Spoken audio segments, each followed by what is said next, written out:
sea que estáis todos en casa. Os presento como David, el doctor Francisco David Rodríguez García. David, profesor de la Facultad de Medicina, está adscrito al Departamento de Bioquímica, y yo le conocí una vez porque presentaba un libro sobre alcohol y cerebro y me encantó la presentación del libro. Entonces, como me encantó la presentación del libro y luego ya le conocí como persona, pues qué mejor persona para entrar al colegio, desde que soy director, y para que nos hable de esto, porque como docente es uno de los, no es por peloteo, ya lo sabes, es uno de los mejores docentes que tiene en la Facultad de Biología, Farmacia, Medicina, todo el campus de Ciencias de la Salud, y le considero un amigo y por eso está aquí. Y creo que vais a aprender bastante y no es una charla típica científica de cerebro al daño, sino es todo lo contrario, ¿vale? O sea que espero que os guste y os dejo en excelentísimas manos. Bien, muchas gracias, Rodrigo, por la invitación y a todos vosotros por asistir. Hablar de alcohol es un tema un poco complicado, pero yo voy a intentar que, ya que estamos pocos, ¿no?, pues sea algo que nos sirva a todos, que sea útil para mi propuesta es hacer, pues en fin, algunas reflexiones que yo transmito, y desde luego a lo que yo no vengo aquí es a deciros lo que tenéis que hacer, y quiero partir de ahí, ¿no? Ni a que bebáis, ni a que no bebáis, y no sé qué. Surgirán algunos temas y aprovecho para deciros que me podéis interrumpir en cualquier momento. No se trata de cubrir una hora de exposición o lo que sea, se trata de que si alguien tiene interés en un momento dado en interrumpirme, pues lo podéis hacer con toda tranquilidad, en cualquier momento, ¿vale? Bien, yo he subtitulado algunas fábulas, algunas realidades esta exposición, y es porque aunque me voy a centrar un poco en el cerebro humano y el alcohol, voy a hablar de algunas cosas que oímos continuamente y que son mantras repetidos y que parece que como son cosas que se repiten son verdad. Pasa mucho ahora con la campaña electoral, ¿no? Que a base de repetir, pues ya no sabemos si lo que dicen realmente es lo que quiere decir o es otra cosa. Bueno, hablar de alcohol, a ver, el alcohol es una sustancia que los humanos consumimos. Veremos luego un poco sobre cuánto consumimos y cómo lo consumimos. Pero es un problema muy poliédrico, tiene muchas aristas y muchas caras. Y lo digo porque estamos en el contexto de una sociedad que consume alcohol. Pensad que prácticamente en España el 84, 85% de las personas entre 15 y 64 años consumen alcohol. ¿Cuánto no es ese el tema? Consumen, no han consumido en algún momento. Luego veremos algún dato también al respecto. Entonces me voy a centrar en el cerebro porque, fijaos, el cerebro es el órgano que decide beber. El hígado tiene poco que decir y el páncreas tampoco, aunque se afecten por la ingesta de alcohol. Pero el cerebro es quien decide.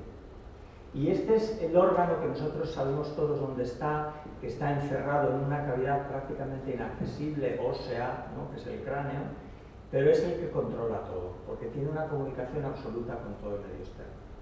Pensamos en general que el cerebro es un órgano es perfecto, ¿no? ¿No te parece? ¿No? Cuando preguntamos a alguien, ¿tú crees que el cerebro es perfecto? ¿Qué os parece el cerebro humano? Tenemos esa idea, ¿no? Bueno, está bien hecho y es complejo, pero tiene sus problemas también, ¿eh? Tiene sus problemas también. Fijaos, solo para hablar un poco de complejidad, se calcula que un cerebro humano tiene alrededor de 100.000 millones de neuronas, en un cerebro adulto, un niño recién nacido tiene más, y alrededor de varios billones, esto es alrededor, porque contarlas todas es un poco complicado, pero bueno, hay ajustes bastante aproximados. Estamos hablando de billones. Eso significa que una sola neurona puede estar comunicada con otras entre 5 y 10.000. Eso es lo que significa el número de conexiones en relación al número. No todo es ni el tamaño ni el número, pero nos da una idea de la complejidad del sistema.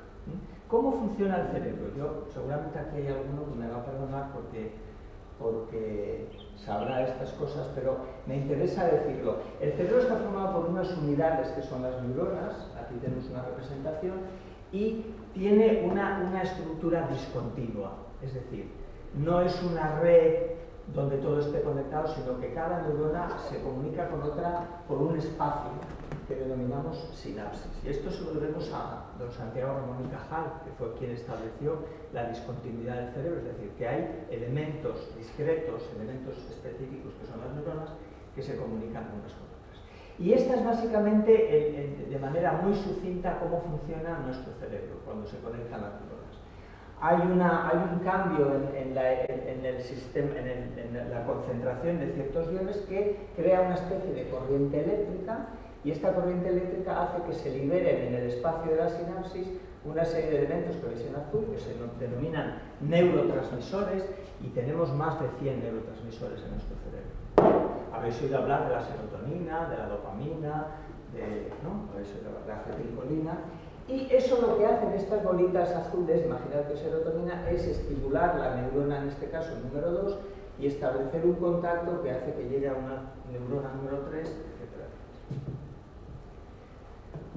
Bien, ¿qué tiene nuestro cerebro? Y llego al alcohol, no os preocupéis. ¿Qué tiene nuestro cerebro que lo relacione con el alcohol? En nuestro cerebro hay una serie de circuitos que se denominan de forma un poco llamativa los circuitos del placer. ¿Qué quiere decir eso? Que ante ciertos estímulos nuestro cerebro los interpreta como placenteros, como buenos, como, en fin, que ayudan a su supervivencia, y al interpretarlos así son estímulos que seleccionan. Por ejemplo, no sé si conocéis a mucha gente que no le gusten los compuestos dulces o que tienen mucho contenido en hidratos de carbono. ¿A quién no le gusta la pasta, el arroz? A ver, hay casos, pero los dulces. Generalmente, este tipo de alimentos nos gustan, ¿no? Hay muy poca gente que no le guste. ¿Y eso por qué? Pues probablemente nuestro cerebro ha desarrollado una serie de estrategias, esto es a lo largo del tiempo, de manera que interpreta como un estímulo positivo este tipo de alimentos, y además tiene la ventaja de que son alimentos muy calóricos. Imaginad que no nos gustara comer, nos moriríamos. Pero esto se aplica no solamente a los alimentos, sino también a las relaciones, nuestras relaciones con otros, emociones, sexo, muchas otras cosas, ¿vale? Básicamente estos circuitos se relacionan con una serie de regiones que están en el lóbulo frontal y en zonas muy recónditas de nuestro cerebro, que no voy a entrar en ello, y el protagonista, el neurotransmisor protagonista es la dopamina. Cuando hacemos un experimento, este es un experimento en el que ponemos azúcar de mesa en la lengua de un recién nacido, de un bebé y de una rata. Y aquí no lo veis porque esto es, yo quería haber traído el vídeo, pero no se ve, pero yo creo que lo podéis interpretar. ¿Os dais cuenta que hacen exactamente lo mismo? El niño se chupa la lengua, hace así, y la rata hace exactamente lo mismo. Ante un estímulo que es, en este caso, la quinina es una sustancia muy amarga. Si la ponemos en la lengua, produce este efecto. El niño no se chupa la lengua, sino que grita, abre la boca y hace unas vocalizaciones, grititos, ¿no? Y la rata hace exactamente lo mismo, con la misma sustancia. Quiere decir que nuestro cerebro está preparado para rechazar lo que no le va y para aceptar lo que le va. Esto de manera genérica, pero a veces tiene inconvenientes, porque no todo es el sabor, son otros aspectos. ¿Qué relación tiene esto con el alcohol? Claro, el alcohol es una sustancia que secuestra o se hace cargo de circuitos placenteros. Si no nos produjera placer el alcohol, no beberíamos. El alcohol, no sé si lo habéis probado alguna vez, puro. ¿Habéis probado alcohol puro? Más que probarlo, se os ha caído por accidente, algo que tenía mucho alcohol en un labio. ¿Y qué pasa? Quema, es desagradable, por lo tanto no podemos tomar alcohol al 100%, porque es muy irritante. Pero sí lo tomamos en concentraciones más bajas. Cerveza, 5%, vino, 13%, vodka, etc. Ya estamos hablando de cosas mayores, 40, 50%. El alcohol nos produce placer, pero no es un placer porque al tomarlo nos guste. De hecho, hay mucha gente que no le gusta el vino, hay mucha gente que no le gusta el vino, ni la cerveza, ni el vodka. El placer que nos produce el alcohol es posterior, no es en el sentido del gusto. Es porque nos da el puntito, ¿no? Creo que sabemos todo lo que quiere decir con puntito, ¿no? Produce un efecto placentero a dosis bajas que tiene que ver básicamente con la intervención en estos circuitos. Se libera dopamina, se liberan opioides y nos da una sensación de placer. Estoy hablando de dosis bajas. esta sensación de placer es como de relajación, pero al tiempo, y a estas dosis bajas y un poquito más, produce un efecto más bien contrario, excitante. Euforia, estamos todos aquí, qué bonito, ¿no? Alguien que no habla, habla por los codos, etc. Bien, hay un camino que recorremos los humanos, no todos, afortunadamente, en relación al alcohol. No todos. Este es el camino hasta el final que le lleva a un alcohólico. Afortunadamente, y todavía no sabemos bien por qué, hay gente que se queda en el camino. Es decir, que bebe, pero nunca será alcohólico. Y esto no sabemos todavía por qué. Quien hace el recorrido completo, el alcohol empieza por la prueba. Si no bebes alcohol, jamás serás alcohólico. Esto está claro. La prueba produce placer. Claro, nuestro cerebro dice, date, me produce placer, pues a más puntos más regalos, como dicen los chinos, ¿no? Pues me voy a tomar más alcohol y me producirá más placer. Esa es la lógica, ¿no? Y nos atracamos. Cuando ingerimos mucho alcohol, y no podemos decir dónde está el punto, porque varía mucho según las personas, lo que se produce es una mala adaptación. Es decir, el cerebro adapta su sistema, sus circuitos, sobre todo de algunos neurotransmisores, no de todos, de algunos, se adapta de manera anómala, porque no es una sustancia común. O sea, es una sustancia externa. Hay quien no bebe nunca y no le pasa nada, también. La adaptación anómala consiste en que el alcohol ya no es una sustancia que se busca para producir un placer, sino que se convierte en una necesidad para paliar los efectos de la ausencia. No sé si me explico. Es decir, yo ahora no bebo porque me produce placer, es que me levanto por la mañana con un temblor de manos y si yo bebo, el temblor de manos desaparece. Pero fijaos, aquí ya la trampa ya es completa, ¿no? Utilizamos el alcohol para calmar. Esto de calmante es un término muy genérico. Y finalmente, pues al final el individuo está atrapado por el alcohol, se produce la adicción, es decir, no puede vivir sin el acceso a la sustancia. Y la adicción lleva al daño. El daño puede llegar antes, pero generalmente el daño llega cuando ya un individuo es dependiente del alcohol. Este camino es variable para cualquier individuo alcohólico, no es el mismo, hay peculiaridades. Y repito, no todo el mundo que bebe llega hasta el final. Y no sabemos cuáles son las claves de dónde está el punto de no retorno. ¿Vale? Y yo creo que esto es importante tenerlo en cuenta. Fijaos, esto se complica porque esta evolución que tiene que ver con la sustancia en sí, es decir, con el alcohol, se relaciona con el entorno familiar, el contexto social, con la herencia genética. Nuestros genes tienen mucho que decir en cuanto a nuestra actitud frente al alcohol. No hay una herencia única, es decir, que hay un gen, como en muchas enfermedades, que sabemos que un gen se afecta y se produce la enfermedad. No. Hay varios genes que se afectan, que se han visto afectados en estudios familiares que se han hecho. Y los expertos calculan que el peso de la herencia para que una persona se convierta en alcohólico está alrededor de un 50%. O sea que hay una cierta predisposición familiar, genética, pero no la conocemos. No es un gen, como puede pasar en muchas enfermedades.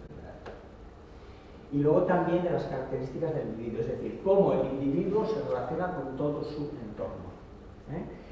Muchos alcohólicos son alcohólicos porque han utilizado el alcohol como un ansiolítico, para luchar contra todos los avatares y todas las malas influencias que han recibido del exterior. O sea, que lo han utilizado como un medicamento, pero les ha atrapado.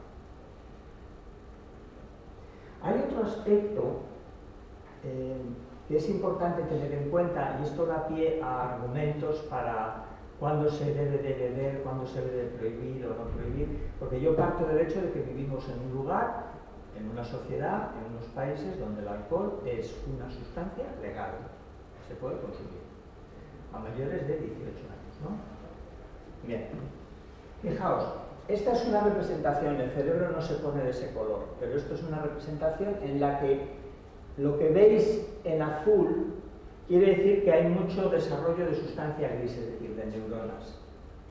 La relación entre sustancia gris y sustancia blanca, que son conexiones, axones, predomina la sustancia gris, digamos. Y cuanto más amarillo y más rojo, menos. Es decir, a los 5 años el cerebro es bastante inmaduro. Inmaduro quiere decir que probablemente tiene no 60 billones de conexiones, sino 200 billones de conexiones. La madurez se consigue con el rearreglo de conexiones. La mayor parte, muchas neuronas mueren, otras se reajustan, porque lo importante es la conexión, no que haya muchos postes. Basta con que haya 3 postes y están bien conectados, no necesito 20. ¿Vale? Pero fijaos, la maduración del cerebro en este esquema llega hasta aproximadamente 20 años. Nuestro cerebro no se considera adulto hasta los 20, 20 y pico años. Y adulto me refiero a que tiene ya una estructura bastante... Bueno, no podemos decir que es fija, porque el cerebro es plástico, afortunadamente. Y cuanto más sabemos, más nos damos cuenta de que es plástico, y eso es una ventaja para nosotros, ¿no? Pero bueno, no es igual de plástico a los 5 años que a los 20 y a los 30. Esto es importante tenerlo en cuenta porque mucha gente se pregunta por qué se prohíbe el consumo de alcohol oficialmente a los 18, hasta los 18 o 21 años en algunos países. Pues algo tiene que ver con esto. Y no quiero aburriros, pero os voy a hablar de 2 regiones del cerebro. Una región que se llama el sistema límbico. El sistema límbico, para llegar a vuestro sistema límbico tenéis que imaginar vuestro cerebro e introduciros en el mismo centro, ¿vale? Lo que veis aquí es un corte. Pues si vais al centro, ahí hay una serie de estructuras, las veis de color malva, de color rojo. Eso es lo que se denomina el sistema límbico. Y se llama así porque está un poco en el limbo, en la frontera de otros sistemas, ¿vale? Bueno, lo importante del sistema límbico es que es un sistema que, aunque lo llamamos así y lo aislamos, está relacionado con el resto del cerebro. O sea, no podemos individualizarlo, Pero sí que es verdad que se ha visto que en este lugar se asienta mucho de los procesamientos que tienen que ver con las emociones, con el miedo, con la ansiedad, con lo típico de ciertos individuos, sobre todo en individuos adolescentes, que son las conductas de riesgo, que no mide, un adolescente no mide como un adulto si una cierta conducta puede tener o no riesgo. A ver, estoy simplificando un poco, pero es para no liarlo mucho, ¿vale? Y hay otra zona, acordaos del sistema límbico, ¿no? Emociones, miedo, no sé qué. Vamos a ir a otra zona ahora. Esta, la corteza prefrontal. ¿Veis dónde está, no? Si os cogéis los ojos y ponéis un dedo hacia arriba, ahí está vuestra corteza prefrontal. Y ese es el lugar donde está lo más nuestro. Lo que denominan los expertos la mismidad. Ahí es donde está lo que yo soy único respecto al resto de los humanos, aunque tenga la misma corteza prefrontal y localizada en el mismo sitio. Y esta corteza prefrontal es la que se encarga, digamos, de la ejecución y del control, toma de decisiones, planificación de la conducta, aprendizaje, etc. O sea que es un poco como la nave nodriza que controla el resto del cerebro. Curiosamente, en el cerebro se ha visto que madura antes el sistema límbico que la corteza prefrontal. Entonces os dais cuenta, ¿no?, de lo que pasa. Si el sistema límbico está muy desarrollado, quiere decir que tiene todas las capacidades, digamos, del control y manejo de emociones, pero no de control, sino de actuación. Mientras la corteza prefrontal todavía no puede ejercer control sobre el sistema límbico. Esta es una dicotomía que se ve muy bien en la adolescencia.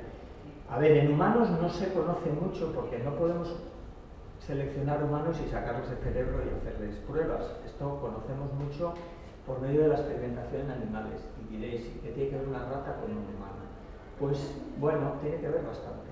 Tiene que ver bastante. Y nos ayuda a entender, porque en este, como en otros casos, no podemos utilizar los humanos como animales de experimentación. A un niño de 13 años le podemos hacer leer y le podemos hacer incluso darle una pequeña dosis de alcohol, pero es bastante, no es ético, o sea, no se puede hacer ese tipo de experimentos. Se han hecho con mucho control, pero no se puede hacer. Entonces, esta dicotomía en estas dos regiones y la asimetría en la maduración es lo que hace que nuestro cerebro vaya desarrollándose y cualquier influencia externa puede tener implicaciones, ¿vale?, muy importantes. Si yo te pregunto a ti si las hojas se mueven, ¿tú qué me dices? Que Lo que veo moverse. las ves moverse. Pero ¿qué hay en tu cerebro que te dice que no se mueven? Hay algo, ¿no? Sí, ¿Por qué? pues como lógica. Fíjate, si yo pongo ahora un dedo en una hoja y todos miráis a esta hoja, os dais cuenta que se detiene el movimiento. Pero si yo quito el dedo y miráis al panorama, se mueve. Esto es una pequeña demostración de que nuestro cerebro no es tan perfecto. Nuestro cerebro llena los vacíos. Donde no encuentra, rellena. Me explico. Este es un efecto visual que tiene que ver con nuestra retina. Hay la colocación de las hojas en distintas direcciones. Y la combinación de los dos colores, el malva y el verde, hace que nuestra retina reciba esa impresión y nuestro cerebro lo interpreta como movimiento, donde no lo hay, porque os aseguro que no es como la primera diapositiva que se movía, era un montaje para que se moviera. Aquí no se mueve, de hecho, basta con que fijéis la vista en una zona y se para, se detiene. Y esto, que es una cosa que lo vemos visualmente, se aplica a otros aspectos de nuestro cerebro. No olvidéis esto, donde no hay, rellena. Por ejemplo, esto se ha visto hace años, en los años 50 o 60, se hicieron intervenciones en humanos que tenían un problema de epilepsia muy grave y que no había manera de hacer nada, no existía la medicación que existe hoy, etc. Y una práctica que se utilizó fue separar los dos hemisferios. Los dos hemisferios cerebrales están unidos por una especie de placa, como si fuera una placa de conexión, y se cortaba esa placa. Eso se llama el cuerpo calloso. Y estos individuos se les cortaba la placa. De tal manera que sus dos hemisferios no se comunicaban entre sí. Los dos hemisferios son distintos, dependiendo si uno es zurdo o no, pero hay un hemisferio derecho que es más ejecutivo y otro que es más, en fin, más poético, está en otra onda.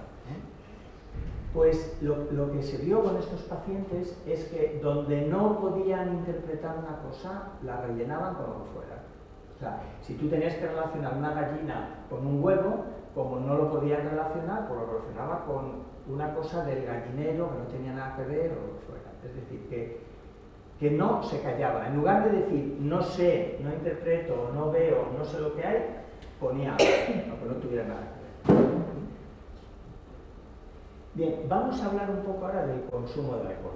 Os voy a presentar un mapa mundi. Este es un mapa mundi que publica la Organización Mundial de la Salud. Este corresponde al 2014, es el último mapa. Y aquí veis en el mapa mundi y en colores el consumo de alcohol per cápita en una población de mayores de 15 años en todo el mundo, en litros de alcohol puro, 100%. Entonces, ¿dónde estamos? En España, ¿qué consumo calculas tú según ese gráfico? No ves, tú sí ves. Del 10 al 12. Alrededor de 10-12 litros de alcohol puro por persona y año. Esto igual no nos dice nada, lo traducimos en latas de cerveza, unas 630 latas de cerveza. Y dirás tú, bueno, 600 latas de cerveza a 2 diarias, ¿no? Una y pico, 2 diarias, que tampoco es tanto, ¿no? Pero ojo, esto incluye a toda la población, y la abstemia también.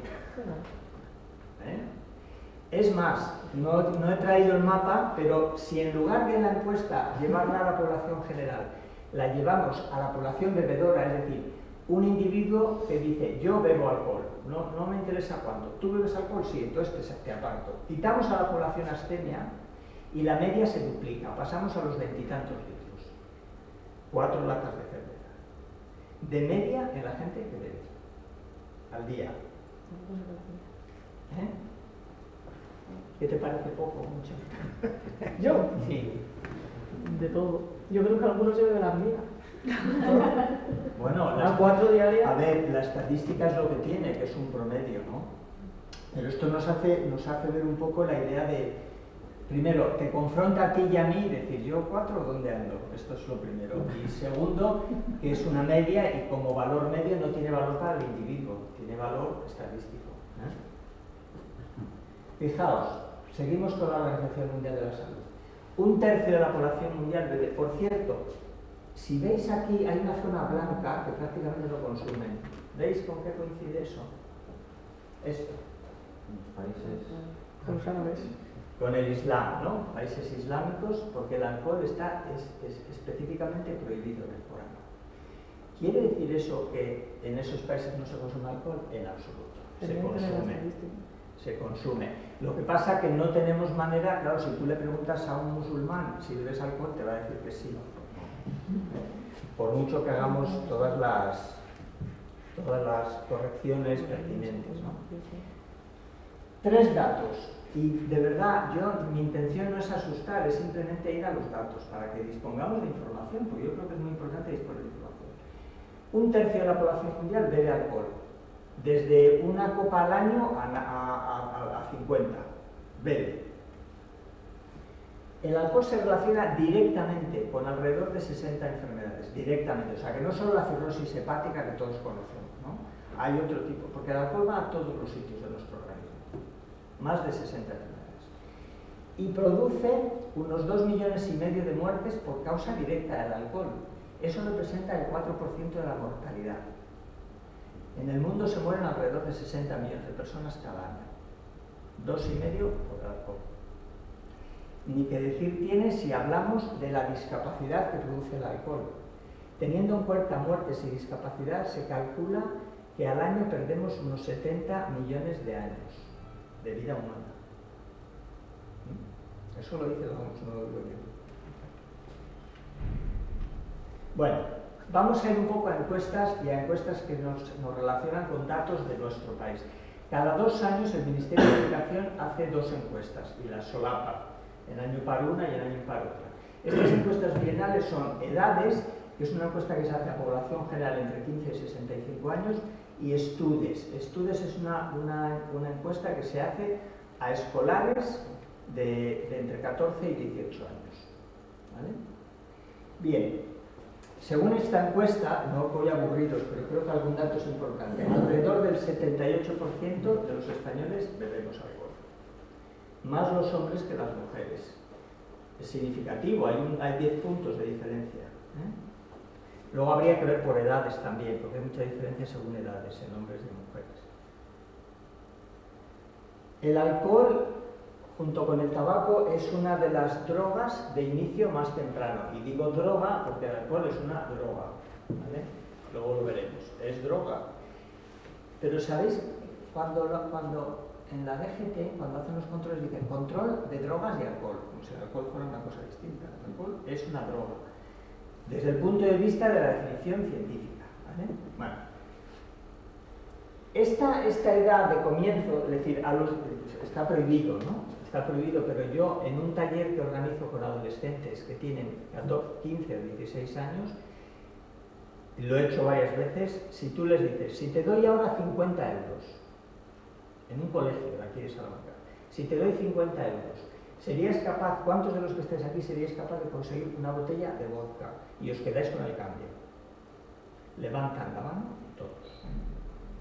En un tiempo, media hora como mucho. Porque ¿saben dónde? O sea, está prohibido, pero el 80% del alcohol que consumen los que tienen menos de 18 años lo consiguen en lugares legales. Supermercados, no chinos. Supermercados legales y bares. ¿Cómo lo hacen? Pues habría que ver. Pero yo he visto muy pocas veces pedir identificación en supermercado, ¿lo habéis visto? También es verdad que mandan al amigo mayor o al hermano mayor o a no sé qué, ¿no? Fijaos, esta es en la encuesta general de población general. En la encuesta de estudios a estudiantes de entre 14 y 18 años, la edad de comienzo está en los 14 años, baja. O sea que si nosotros ahora la estadística la reducimos a escolares, los escolares empiezan a beber antes. No es que empiecen a beber antes, es que es una población más restringida que la general. 13,7, 14 años. 16, me da igual. Otro dato de la encuesta de edades, y no os voy a aburrir con mucho, pero creo que es significativo. Fijaos, ¿quién ha hecho un botellón en los últimos 12 meses? Estas estadísticas son buenas, están hechas a una población de alrededor de 20 y tantos mil individuos en todas las regiones de España. ¿Quién ha hecho botellón en los últimos 12 meses? Básicamente los que tienen entre 15 y 24 años. ¿Vale? De ellos, fijaos, porque hay mucha gente que dice, no, yo hago botellón pero yo no bebo. Bueno, pues eso también lo hemos visto en la estadística, y es, en gris están los que van al botellón y no beben, y en azul los que van y beben. O sea, el 90 y tantos %, lo cual a mí me parece que es, uno no va a un botellón porque es un sitio agradable. Como no bebas, te vas de allí, espantado, ¿no? O sea que prácticamente lo que nos demuestra esto es que todos los que van al botellón beben. Y esto da igual que seamos hombres que mujeres, aunque las mujeres van un poco menos a los botellones. Esto desciende, fijaos, en el periodo de 25 a 34 años y a partir de 35 años desciende. No sé cuántos de 64 años eran a botellones, pero ojo, el botellón tiene la característica de consumo en población joven. Pero a mí lo que me importa no es tanto que sean los jóvenes, sino cómo consumimos en un botellón. Generalmente el botellón se trata de un consumo de mucha cantidad en muy poco tiempo. Pero eso también lo hacen los mayores. No van al botellón, porque como tienen más poder adquisitivo, lo hacen en su casa o en los bares. Pero el consumo en atracones afecta a toda la población. Solo que el botellón es un aspecto, digamos, más visible y más ruidoso, tiene connotaciones de ruido, de suciedad, etcétera, etcétera, y es más visible. Pero hay mucha gente que lo hace muy tranquilamente en su casa. Bien, bueno, hay más datos. Si os interesa, esto está todo libre en internet, en el Ministerio, podéis ver todas las estadísticas. Finalmente voy a acabar con otro dato.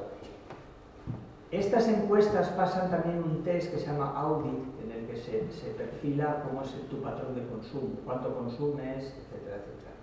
Y se ha visto que hay en España, alrededor de 1.600.000 personas que tienen consumo de riesgo. ¿Qué quiere decir consumo de riesgo?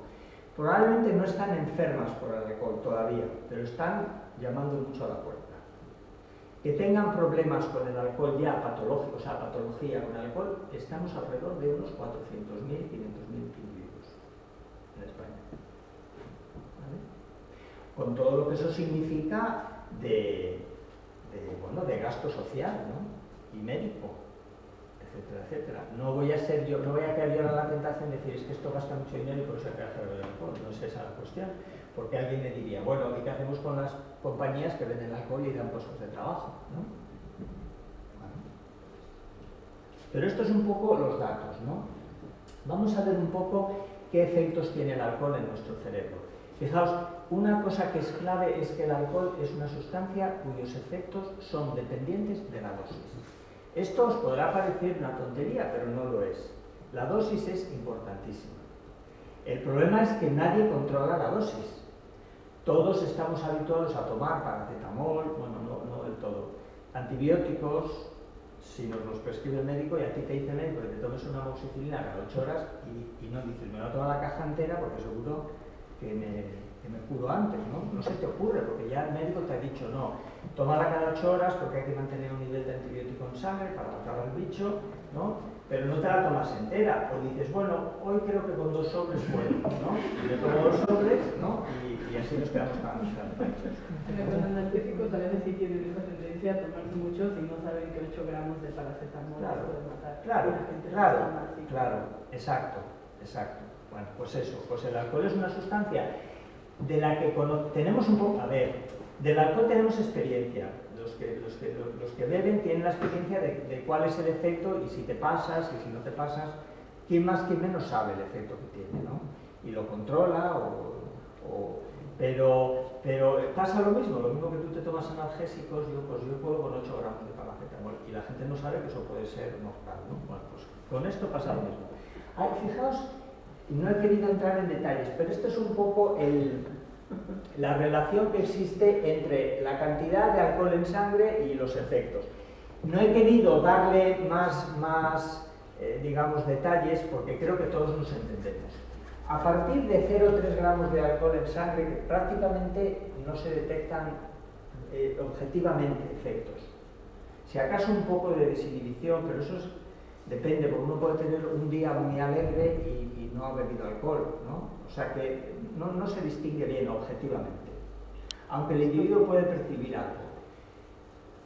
Y 0,3 gramos litro en sangre se adquieren con muy poquita cantidad de alcohol, con un par de cañas, para que nos hagamos, pero caña, no cachita. Bueno, ahí, a partir de ahí, pues hablamos de borrachera ligera, moderada, intensa, severa, y fijaos, el alcohol puede matarnos. Tenemos una ventaja con el alcohol, y es que antes de que llegue el coma, probablemente, o cuando estamos en coma, es difícil que bebamos, porque si estás tumbado, tirado en el suelo, es muy difícil que bebas, a no ser que te obligue. El peligro de la muerte no tiene tanto que ver con un consumo continuado en una noche o en una velada, tiene más que ver con ciertos juegos peligrosos. Por ejemplo, no sé si habéis visto en algunos botellones que juegan a ponerle un embudo a un niño y le echan una media botella de vodka o una botella de vodka. Puede morir instantáneamente, porque la concentración de alcohol en sangre es insoportable.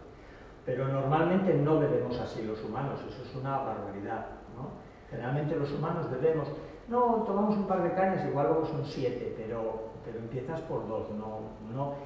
Y lo de quiero emborracharme es una actitud también que se da a menudo, pero no es la actitud así real en general, aunque hay casos particulares. Pero fijaos, os voy a llamar la atención sobre una cosa. Hay efectos que tiene el alcohol de los cuales no somos conscientes. Y uno de ellos, que se produce a dosis relativamente bajas, es el efecto túnel. El efecto túnel es la pérdida del campo visual lateral. Y la manera de hacerlo no es mirar hacia la diapositiva, poneros las manos alrededor de los ojos, como si fuera, no así, sino todo, como si fuera un buzo, así. ¿Y os dais cuenta de la diferencia cuando las quitáis? ¿Qué diferencia hay? No ves, no tienes referencias.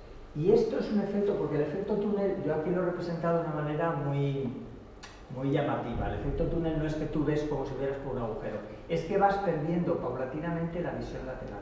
Y la visión lateral es muy importante para nosotros, porque nos da información casi inconsciente de dónde estoy. Yo sé que la puerta está allí, sé que hay ahí un sofá, ¿no? Yo estoy aquí mirando ahí, pero te estoy viendo a ti, sé que estás ahí, si te vas lo noto. Es decir, que la visión lateral es muy importante. Imaginad la visión lateral en la conducción de un coche, por ejemplo. Le digo, no, yo tomo 2 cañas, yo puedo, porque yo controlo, ya veremos eso más tarde, ¿no? No puedes, no. Con un poco más de alcohol se puede producir otro efecto, pero ese ya es con bastante más alcohol, que es la diplopia, que es ver doble. Pero se necesita más. Bien, vamos a llegar un poco a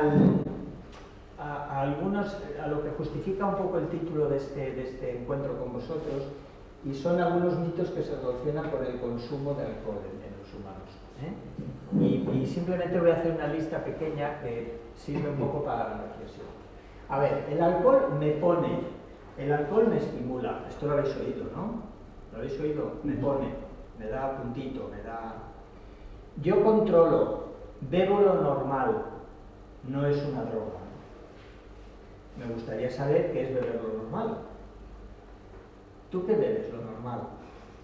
Esto en las consultas de los médicos es muy común, ahora ya menos porque hay otras técnicas, pero es muy común que si tú preguntas a un paciente general, un médico de familia, pues ¿bebes, Manolo? Pues sí, bebo algo. ¿Qué bebes? Lo normal.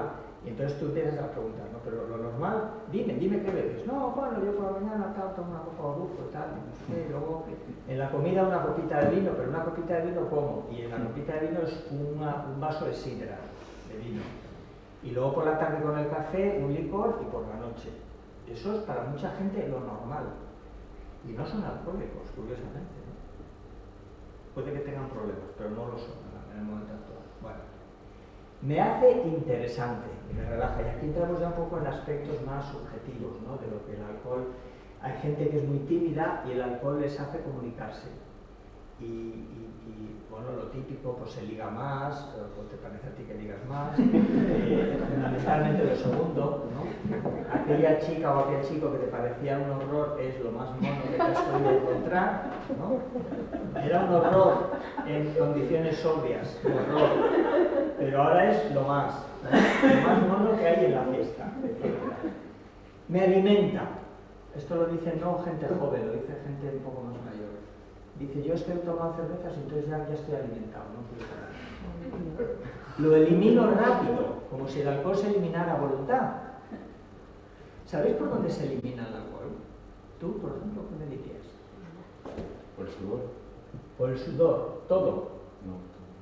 ¿Por dónde se elimina la mayor parte del alcohol? Por la orina, lo que decimos todo, ¿no? Por la orina no se elimina nada de alcohol, un 1% si acaso. Por el sudor un poquito, 2%. Por el aire expirado también. De hecho, el aire expirado es el que sirve para la prueba de alcoholemia. Lo que hay en aire expirado es 2000 veces menos que lo que hay en sangre. Entonces, por eso se multiplica y te da lo que es 0,25 en uno es 0,50 en el otro lado. No, el alcohol no se elimina como tal, se tiene que transformar, se tiene que metabolizar. Y ahí tenemos como protagonistas al hígado, al estómago y también al cerebro. O sea, que le estamos dando trabajo. Luego sí, si tú bebes cerveza, la cerveza tiene mucho contenido acuoso. Normalmente si tú bebes mucho, eliminas por la orina. Lo que pasa es que el alcohol no tiene efectos diuréticos, más bien la ingesta de líquidos. Si tú bebes vino, probablemente tienes más necesidad de ir al baño que si bebes cerveza, ¿no? Y si bebes vodka, prácticamente puedes estar cerrado toda la noche y no vas a ¿no? Bebido con moderación es bueno para la salud. Esto lo habéis oído. Y corazón, colesterol, ¿no? Lo habéis oído. Dice, el alcohol te hace un hombre, el alcohol te hace una mujer, etc. De hecho, el alcohol tiene, y esto ya lo escribió Shakespeare, o sea que fijaos ya a dónde nos remontamos. Pues bueno, porque tenemos registro escrito. Shakespeare decía, un personaje de una obra de Shakespeare decía que el alcohol te da una especie de incremento de la libido, pero disminuye la performance, o sea, disminuye tu capacidad de actuar, ¿no? Y eso es muy peligroso. Es muy peligroso porque imaginaos un hombre que cree que todo el monte es orégano y sin embargo no puede, etcétera, etcétera, ¿no? Y es frustrante y hay muchas cosas que tienen que ver con violencia doméstica y con muchas cosas, ¿eh? Bueno, la Guardia Civil de Tráfico dice control de alcohol y drogas. O sea, el alcohol es una cosa y las drogas es otra, ¿no? Pues el alcohol es una droga.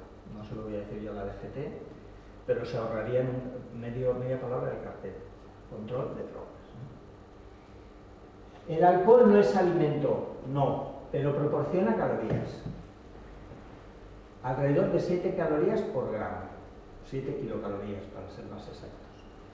¿Pero qué le pasa al alcohol? Que no tiene otros nutrientes, a no ser que el alcohol lo bebas con otro tipo, pues con zumo de limón, entonces tiene vitamina C, por ejemplo, ¿no? Pero vamos, el alcohol como tal no tiene ningún valor alimentario, ninguno.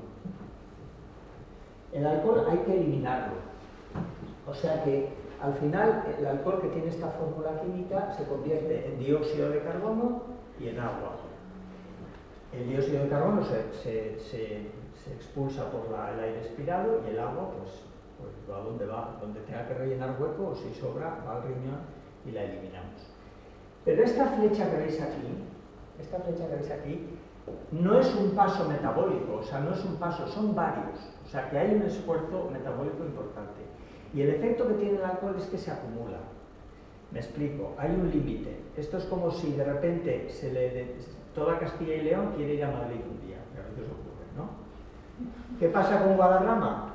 Que se atasca, ¿no? No hay tráfico fluido. ¿Por qué? Porque hay mucha afluencia. Pues esto pasa igual con el alcohol. Si tú ingieres mucho alcohol, la capacidad de metabolismo es limitada, la alcanzas, y una vez que la alcanzas, el alcohol que no se puede metabolizar tiene que esperar. Por lo tanto, si espera, está más tiempo en sangre y le da más tiempo a pasearse por todo el organismo, porque no queda quieto, el alcohol va por todo el torrente sanguíneo a todos los sitios. ¿El alcohol es una droga? Sí. Y os voy a decir por qué es una droga. Porque produce adicción y dependencia. Porque produce tolerancia, es decir, para obtener el mismo efecto necesito tomar más cantidad. Y esto se ve muy bien con el alcohol.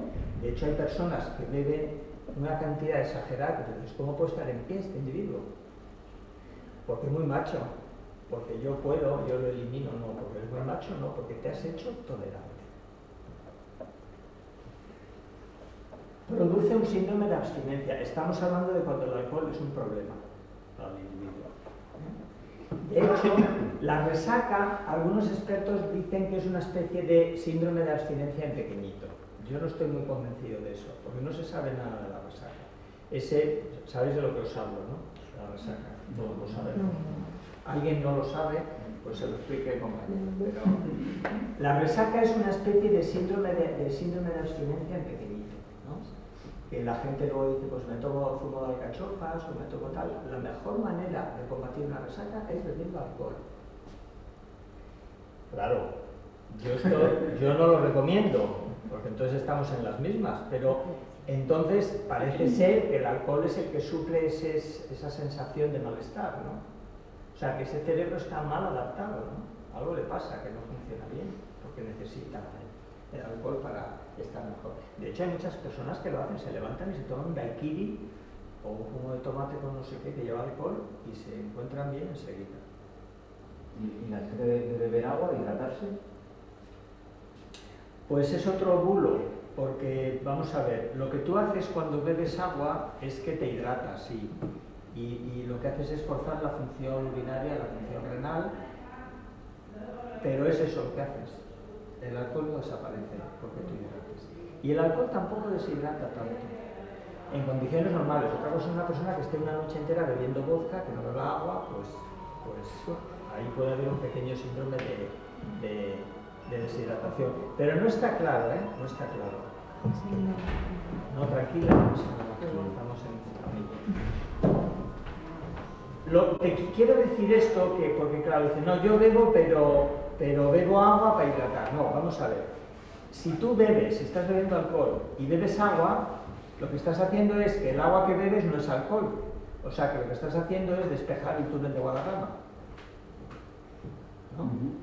Y hay gente que tiene esta actitud, que dice, bueno, yo me tomo un par de ellas, pero luego bebo agua.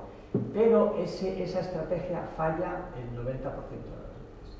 Porque una vez que tú estás sobrio, puedes tomar decisiones. En el momento que estás en un estado de intoxicación, las decisiones no son las mismas. Bueno, pues y total. Y encima si tienes un ambiente social que te anima, pues, hombre, total, tómate otra.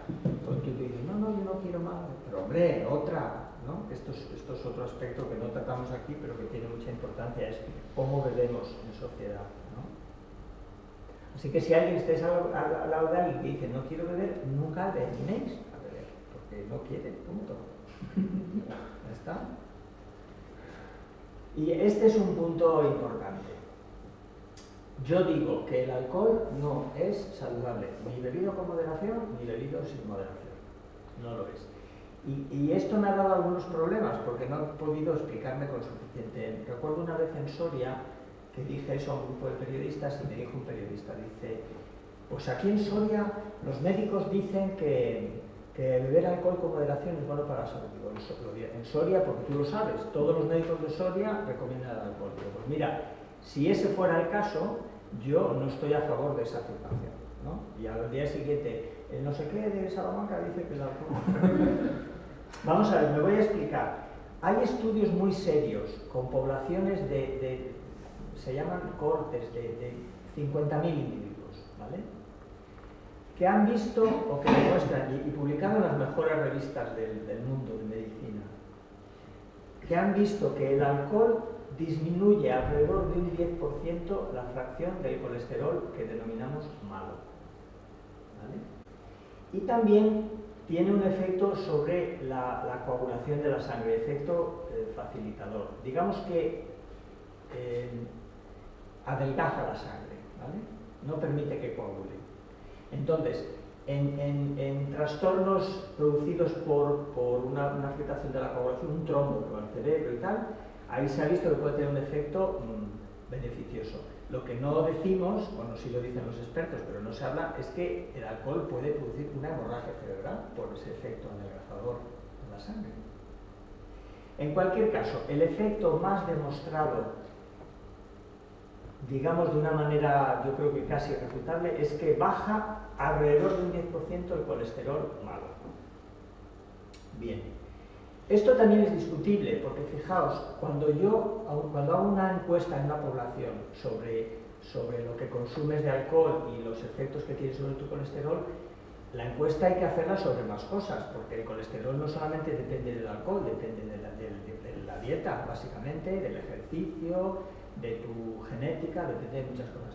Y todos estos factores que se tienen en cuenta en estos estudios, pues si no serían estudios de hoja parroquial, no serían estudios importantes, se tienen en cuenta muchas variables, pero es imposible tener en cuenta todas. ¿Comprendéis mi argumento por dónde voy? O sea, no podemos en un estudio abarcar todas las variables.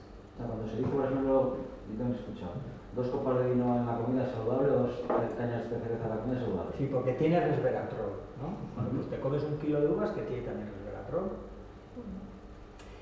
Por eso yo digo, y no sé si estaréis de acuerdo conmigo, no se debe utilizar ningún argumento para beber alcohol. Hay un argumento que yo creo que es el más honesto. Bebo porque me gusta. Punto y final.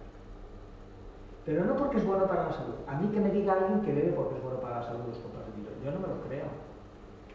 Otra cosa es que venga a la consulta una persona que tiene 80 años y me dice: yo bebo una copita de vino, todo, me la va a quitar, doctor, y tal. No la voy a quitar, no te voy a quitar yo aquí una copa de vino. Pero es a esa persona. En estos talleres con adolescentes es común que uno levanta la mano y dice: a mi abuela el médico le dijo que es bueno tomar una copa de vino en las comidas. Y yo le digo: a tu abuela. ¿Te lo ha dicho a ti o a tu abuela? A tu abuela. Digo, la relación entre tu abuela y tu médico es independiente de todo lo demás, ¿no? Yo creo que no podemos aplicarnos eso. Es más, cuando queremos decirle a los jóvenes, a los adolescentes que no beban, teniendo una juerga en casa y bebiendo, no bebas, ¿no?